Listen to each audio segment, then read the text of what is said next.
HMD Global has announced the Nokia 106, a phone with affordable features aimed at the global market.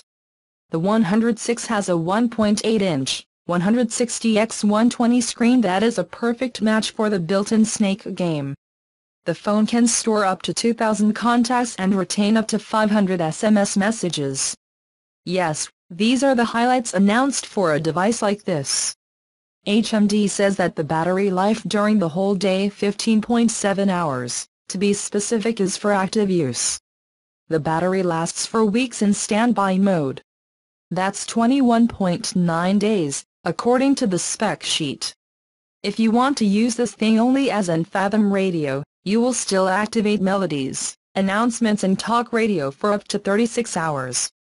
The Nokia 106 runs the Nokia 30 Plus series software, runs on a MTK6261D CPU, has 4 megabytes of storage and 4 megabytes of RAM. It weighs just over 70 grams with the 800 mAh battery inside and comes with a micro USB charger. And there is also a headphone jack in this suction cup. On the other hand, HMD is also launching 2 new colors, dark blue and light gray, the Nokia 230, another of its feature phones.